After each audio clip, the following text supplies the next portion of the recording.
Like, Hello, everyone. My name is Jonathan Mandel, and today I'm going to talk about Air Force One. I'm sure you heard of Air Force One. It's the phrase to go along with the plane that transport the president through the skies. Just to make you feel safe, I added the for dummies part in case you feel like you won't understand it, because I promise it's simple. Now, what is Air Force One? Well, the first thing we have to clear is the fact that Air Force One is actually the official call sign for any aircraft holding the President of the United States. Over the air traffic control, they say, Air Force One, whatever they need to say. So that means that if the house from up was carrying the president, then over air traffic control sign, it would be called, or over ATC, it would be called Air Force One. But the phrase Air Force One is most commonly associated with is actually more two VC 25A planes. These are militarized special versions of the commonly known Boeing 747 planes. They're specialized to make it so anything that the president would need in a plane is available to him. These planes are most famous for their baby blue coloring, something that is known across the world as symbolizing Air Force One plane. Now, I'm saying two planes because there's actually two exact copies of this plane. The reason is if one of the plane is currently being refueled or under repair, they have another one for emergencies. You don't want them to say, there's a terrorist attack. Hold on, we're filling up on gas. We'll be out in a second. That wouldn't be very good. The two planes' tail numbers are 28,000 and 29,000. These planes are cool because they can fly up to 7,800 miles of range, which is almost a third of the way around the Earth without even refuel. Those perks and many more come at a cost, though $325 million each to make. That's a lot for a plane, but it's important because it is an important plane. Now, let's look a little bit inside Air Force One. Now, one thing I'd state is we don't know everything about inside Air Force One because of course, for security reasons. There is a possibility that there are aliens stationed there from Area 51 on the plane to protect it from invaders, but sadly, we don't know for sure if that's the case, so I can't talk about that. Now, what do we know? Starting off is on the front is the presidential suite. This is a haven for the president and where he needs to be. It's got his bed, a shower, and I believe it also has a gym. So whatever they need on the plane is in there. Moving farther back is some more office space. There's a lot of office space on this plane, but I guess it's because they're working. Also back here is a medical facility in case anyone ever gets injured, as well as the president's security team is stationed here. Moving back farther is, you guessed it, more office space.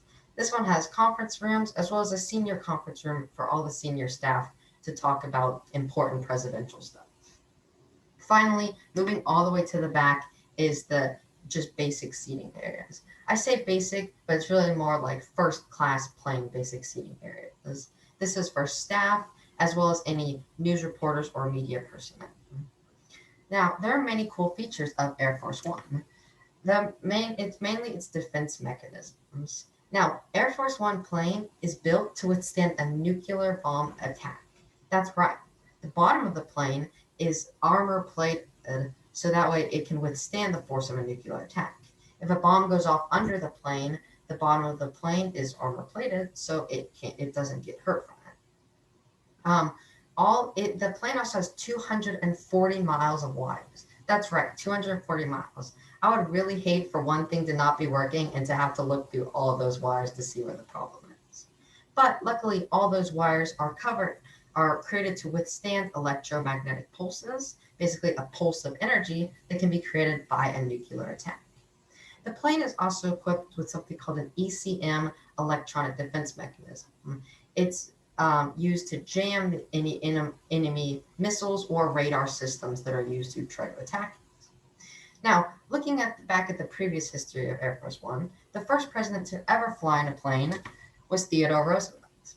Now, this flight happened on October 11th of 1910.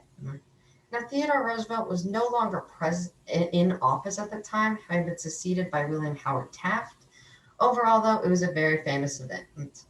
One of the most famous photos ever taken aboard the presidential aircraft, though, is probably this photo.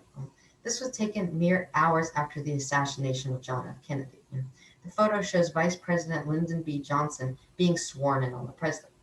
On the right of him is Jacqueline Kennedy, the wife of John F. Kennedy. Now, let's look at the future plans for Air Force One. The current Air Force One planes, the VC-25As, are actually planned on being replaced.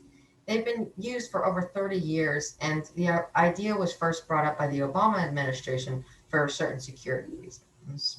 The idea was officially announced by Air Force One, or by the Air Force in 2015.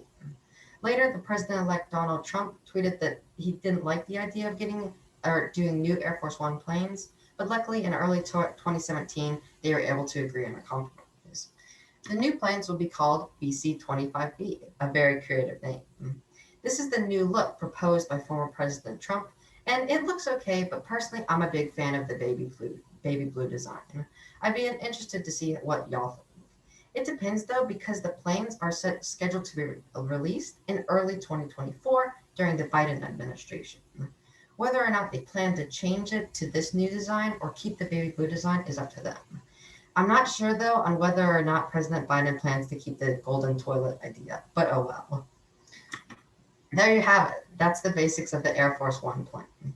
Oh, and one more thing. Please everyone remember this speech. So if the FBI shows up at my house wondering why I've searched up Air Force One blueprints and defense mechanisms, tell them it was for a speech. Thank you.